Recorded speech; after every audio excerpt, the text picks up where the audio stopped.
오늘 우리에게 주신 하나님 말씀은 신약성경 디모데전서 3장 14절과 15절 말씀입니다. 디모데전서 3장 14절, 15절 말씀입니다.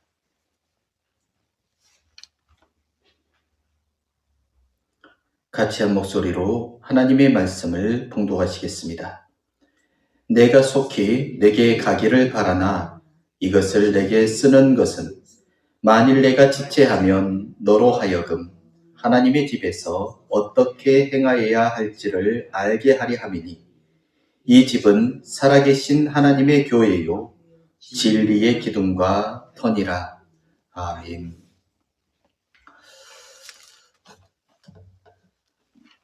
금년도에 우리나라에서 또 세계적으로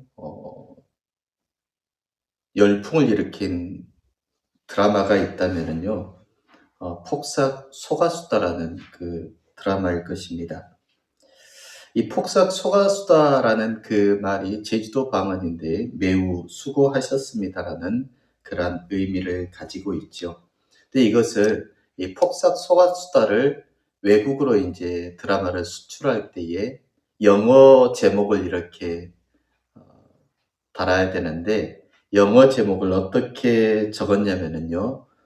When life gave you tangerines라고 했는데 이게 이제 조금 폭삭 속았수다라는 그 제목과는 다른 인생이 당신에게 귤을 주었을 때라는 그런 제목으로 나갔답니다.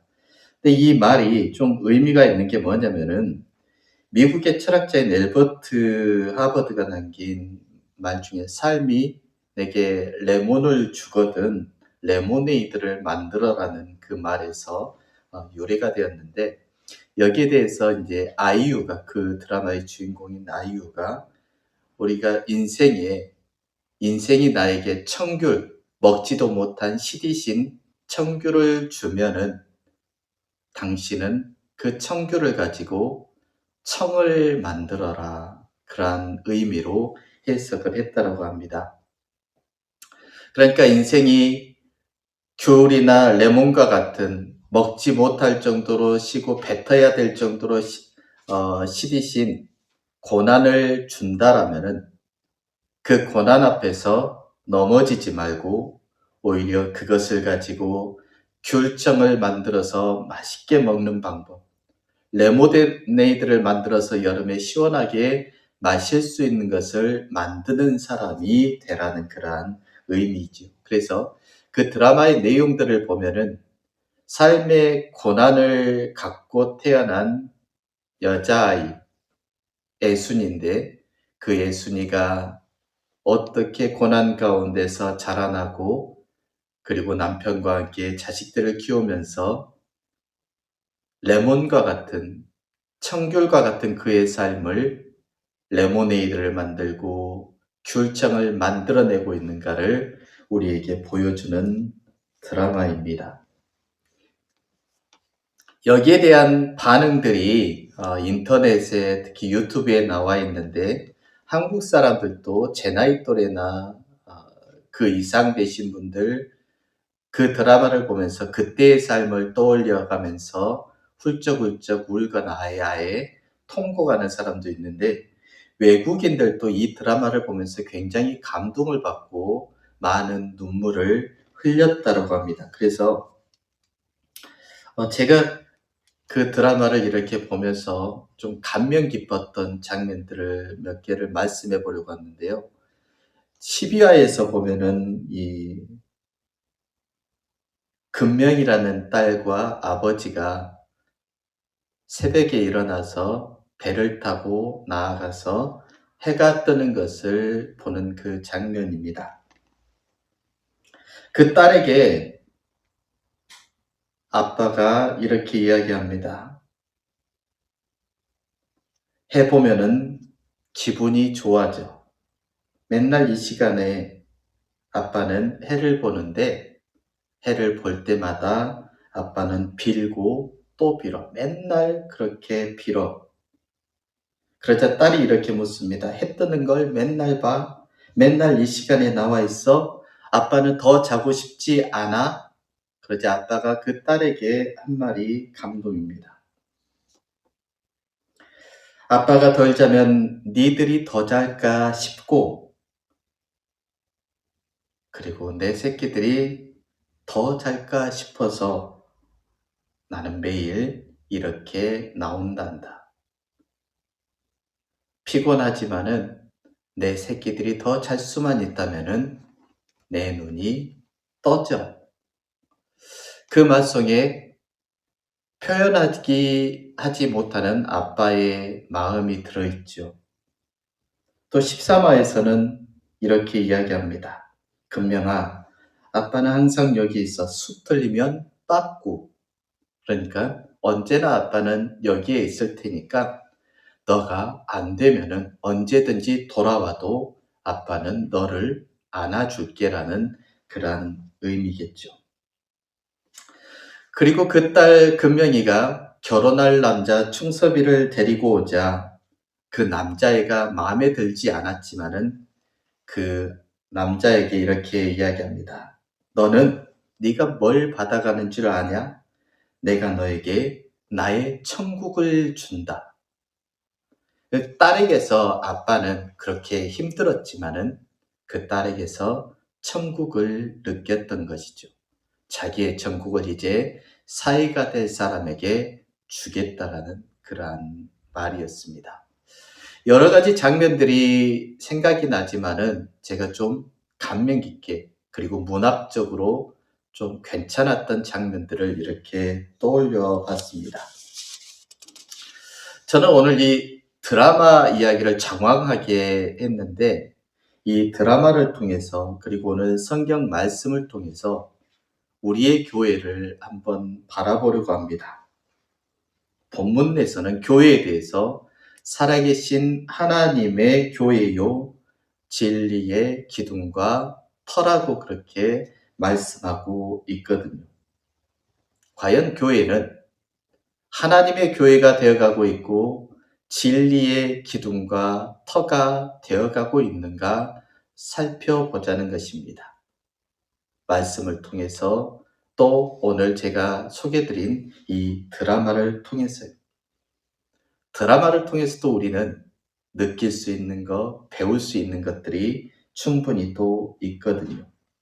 그런데 오늘 이 드라마 속에는 제가 말한 폭삭 속았수다라는 이 드라마 속에는 가장 중요한 주인공이 세 사람이 등장합니다.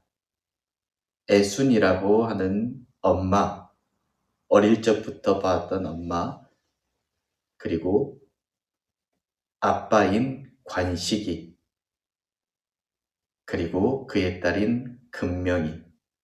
아이유라는 가수가 엄마와 딸 역할을 해냈던 그러한 드라마인데요. 근데 저는 이 주인공을 통하여서 우리의 모습을 바라보려고 하는 것이 아니라 그 옆에 있는 조연들에 의해서 교회를 한번 바라보려고 합니다. 조연들을 통하여서 지금 우리가 섬기고 있는 교회, 이 나라에 많이 있는 교회들이 과연 하나님의 교회가 되어가고 있고 진리의 기둥과 터가 되어가고 있는가 한번 살펴보자 이것이죠. 첫 번째 우리가 여기에서 눈여겨봐야 될 주인공이 뭐냐면요. 조연들이 누구냐면은 아줌마와 아저씨입니다. 애순이가 어릴 적에 엄마를 잃거든요.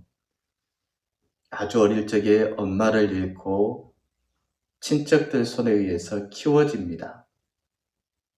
엄마 아빠가 없다 보니 친척들로부터 외면당하고 소외당하고 하녀처럼 부려먹고 너무나 힘든 어린 시절을 그렇게 지내지요. 이상하게도 아이유가 출연한 그 드라마 중에서 아저씨라는 드라마가 있는데요. 나의 아저씨라는 드라마가 있는데 거기에 아이유가 지안이라는 여자로 등장을 합니다.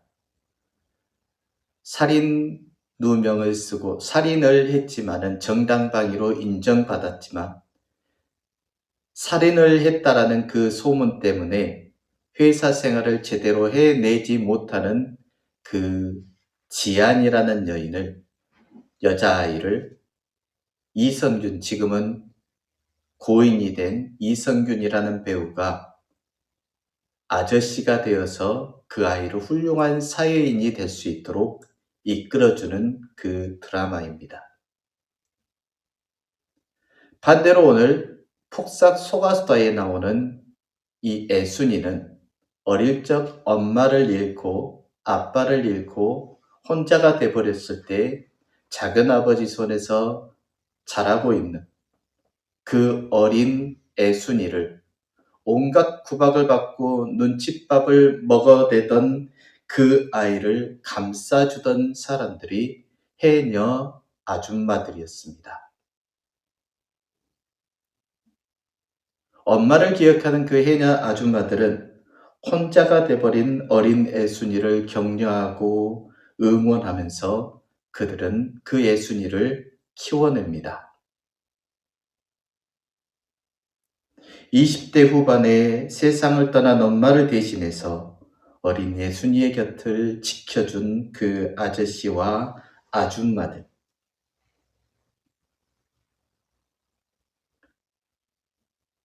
그의 등을 토닥여줬던 유일한 사람들이 바로 이 해녀 아줌마들이었다라고 그렇게 애순이는 말합니다. 이 애순이가 결혼하여서 멀리 떠났을 때도 해녀 아줌마들은 자기들끼리 묻습니다. 애순이 소식은 들었나? 서로 안부를 물으면서 그 아이를 챙깁니다. 어쩌면 애순이는 부모를 잃어버렸지만은 이 아줌마와 아저씨에 의해서 그의 인생은 행복한 인생이 될 수 있었던 것이죠. 드라마 속에서 나온 이야기지만은 저는 그 속에서 교회를 바라봅니다. 과연 교회에는 이 아저씨와 아줌마가 있느냐 이것입니다. 어릴 적 우리는 교회에 가면은요, 교회에 다니는 집사님들이 어마어마하게 많이 챙겨줍니다. 챙겨주기도 하고, 또 잘못하면 혼내기도 하고, 그 속에서 교회의 손에 의해서 우리는 자라왔습니다. 그 안에서 칭찬도 듣고, 머리도 쓰다듬어 줘가면서 싸우면 싸웠다고 혼나가면서 우리는 그 안에서 신앙을 형성해 왔고 하나님의 교회에 대해서 꿈을 꿔왔습니다. 엄마 아빠가 있지만은 교회에 가면은 무수한 엄마 아빠들이 그 안에는 가득했습니다.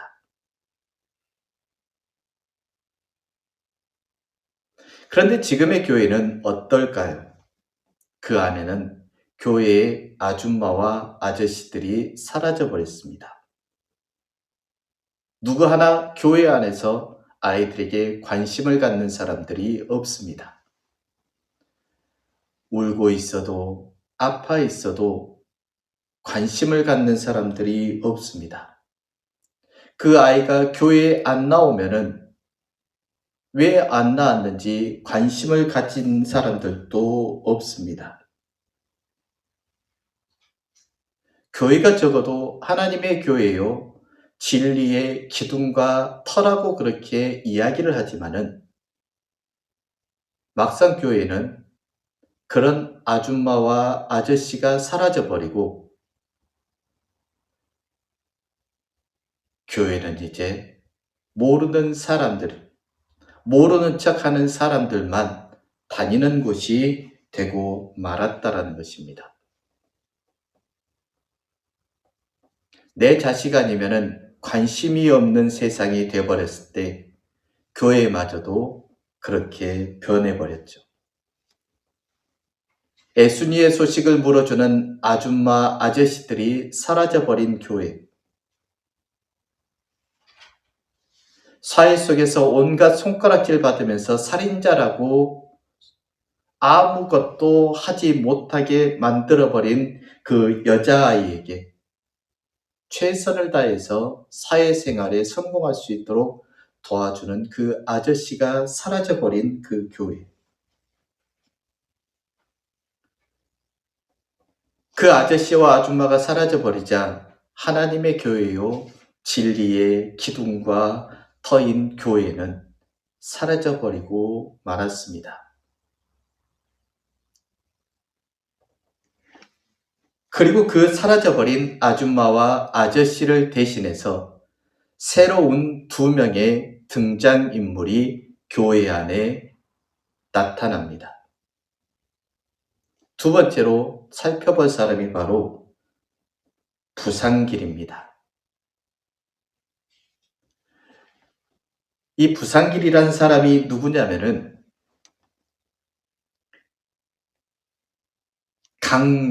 약강의 대표적인 사람이라고 할 수 있는데요. 강한 자에게는 약해지고 약한 자에게는 강해지려고 하는 그러한 사람입니다.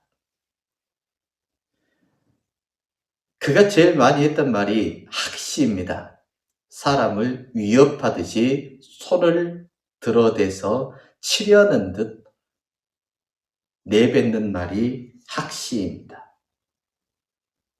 그리고 그가 또 많이 했던 인상적인 말이 늘 자기 아내와 자식들에게 내 덕에 쌀밥이나 먹는 주제라는 그 말이었습니다. 자기와 평생 살아왔던 아내를 하인 취급하면서 그 자식을 소유물 취급하면서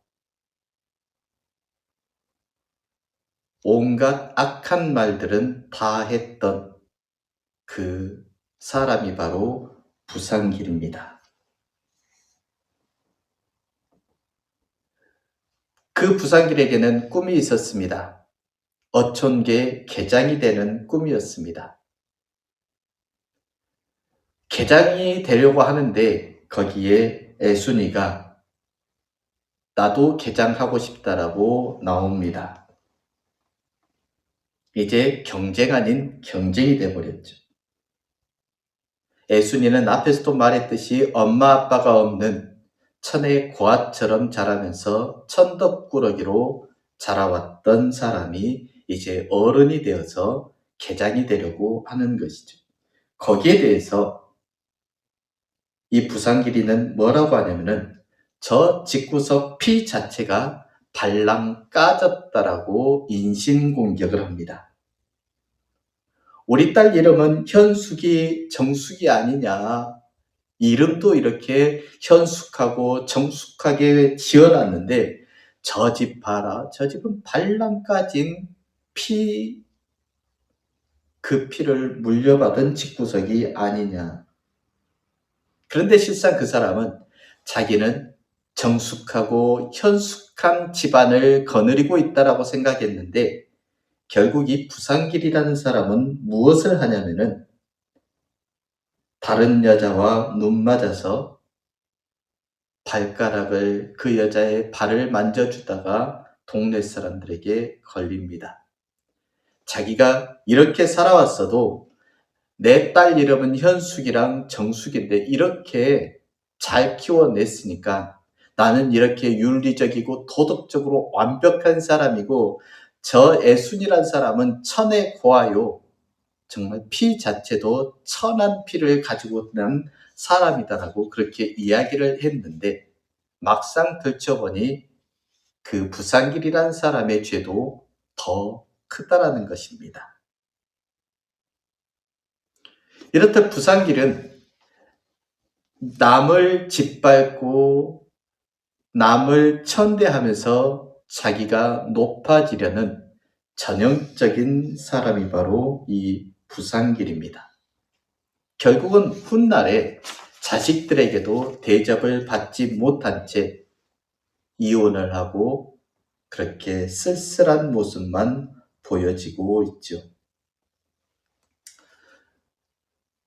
그의 그런 모습 때문에 사람들에게 외면을 당하고 가족들에게도 외면을 당하는 그 모습. 어쩌면은 하나님의 교회요, 진리의 기둥과 터야 할 교회의 모습이 그 안에 있지 않나 싶습니다. 교회는 약한 자들 앞에서 더 약해져야 되고, 낮은 자들 앞에서 더 낮아져야 되고, 강한 자들 앞에서 군합발을 신고 들어오는 그들 앞에서 당당하게 외쳤어야 하는데, 교회는 그러지 못했습니다. 군합발을 신고 들어오는 그 군인들을 향해서 고개 숙여 그들을 맞이했고, 일제의 침략 앞에서 그들은 황제폐하 만세 만세 하면서 교회 앞에서 하나님을 찬양하기 이전에 사람인 황제를, 일본의 황제 천황을 찬양했던 곳이 교회였습니다. 전형적인 강약, 약강의 모습들을 보여왔던 것이지요.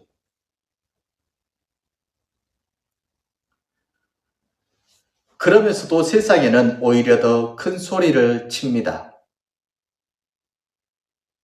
그렇게 살아오면서도 교회는, 또 교회 다니는 사람들은 하나님은 살아계시다라고 외칩니다.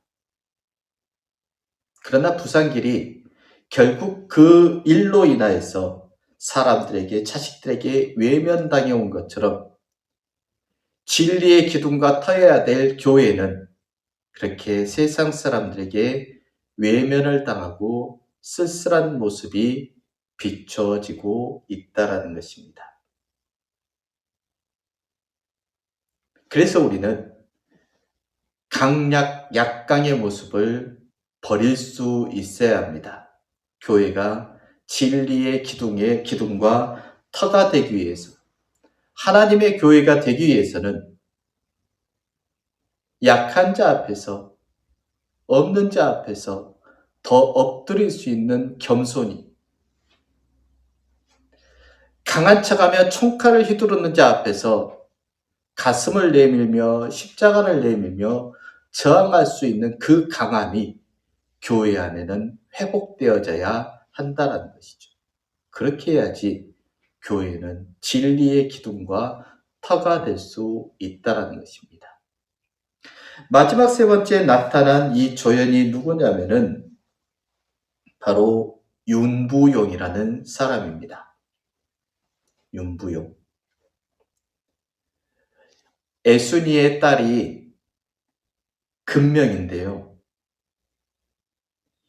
이 금명이의 애인, 그러니까 남자친구의 엄마가 바로 윤부용입니다.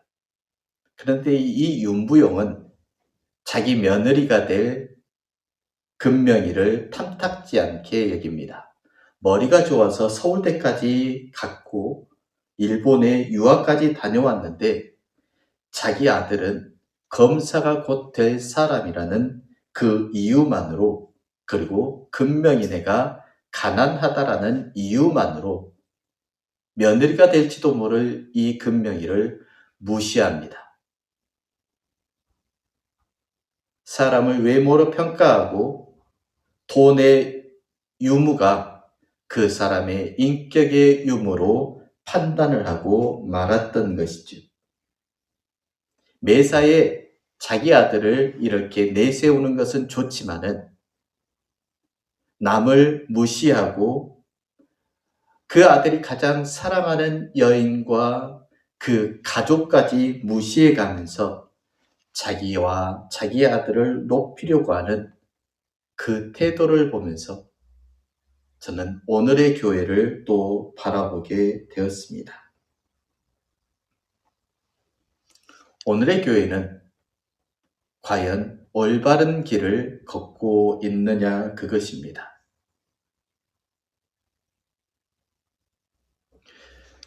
큰 교회에서 임직식을 할 때마다 들려오는 말들과, 그리고 하소연하듯 하는 말들이 있습니다. 돈이 없으면은 교회도 못 다니겠다라는 말이었습니다. 최근에도 임직을 하기 위해서 2천만 원이 필요하다라는 그 말을 들으면서 과연 교회가 어떻게 되려고 그렇게 하고 있나 싶습니다. 외모가 번지르해야지, 돈이 많은 자들이, 권력이 많은 자들이 있어야지 하나님의 교회요 진리의 기둥과 터가 된다라고 여겨지는 세상을 지금 우리는 살아가고 있습니다. 아이의 머리를 쓰다듬을 줄 아는 아줌마와 교회 아저씨들이 사라져버린 그 자리를 부산길과 윤부용이라는 사람이 차지하고 있는 교회의 현실을 바라봅니다.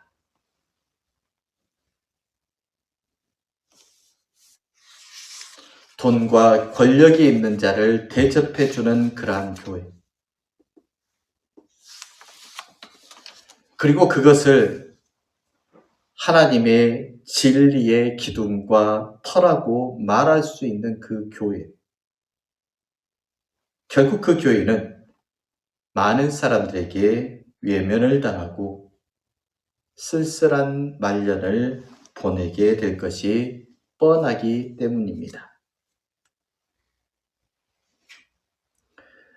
한갓 스쳐 지나가는 드라마이지만은 그 드라마에서는 하나님의 교회요 진리의 기둥과 터의 모습들을 다시 생각해 봤습니다. 엄마 아빠가 없는 아이를 향하여서 자기의 손을 내밀어서 쓰다듬어 줄 알았던 교회가 어느새 돈 있는 자를 더 대접하고 권력이 있는 자를 더 대접하면서 강한 자에게는 엎드리고 약한 자에게는 군림하려고 하는 그 교회가 되어가는 것들을 보면서 과연 지금 우리의 교회는 하나님의 교회요 진리의 기둥과 터라고 말할 수 있겠느냐? 다시 한번 깊이 생각해 봤습니다.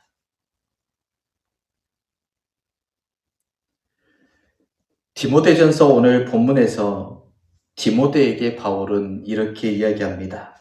만일 내가 지체하면 너로 하여금 하나님의 집에서 어떻게 행하여야 할지를 알게 하려 함이라고 했습니다. 내가 지금 늦게 가더라도 너는 기본적으로 이것은 해야 한다 이것입니다. 교회에서 적어도 이것은 해야 한다. 그것이 뭐냐면은 살아계신 하나님의 교회요 진리의 기둥과 터로서의 교회가 되어야 한다는 것입니다.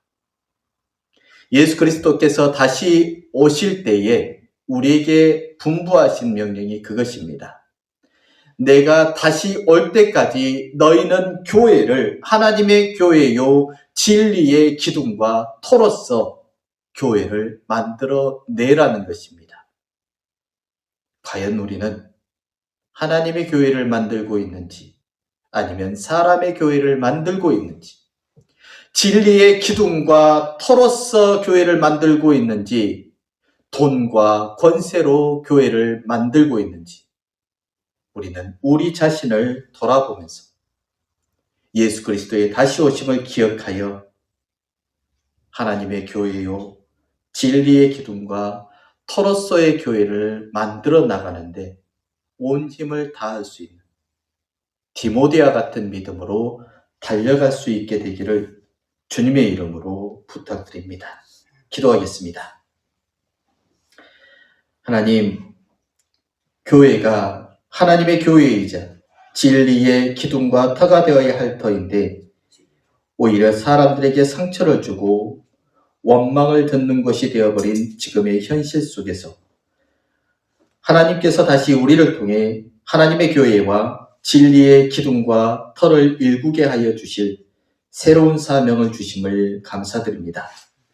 이런 세상 속에서 우리만 옳은 듯 여기는 절대신앙으로 다른 일을 비판하고 폄훼하는 믿음이 아니라 이럴 때일수록 더 낮아지게 하시고 돌보게 하시고 상처들을 싸매어주며 위로와 평안을 전하는 하나님이 세우신 진실한 교회와 성도들에게 하여 주셔서 교회가 세상에 진리의 기둥과 터임을 증거케 하여 주시기를 우리 주 예수님의 이름으로 기도드립니다. 아멘.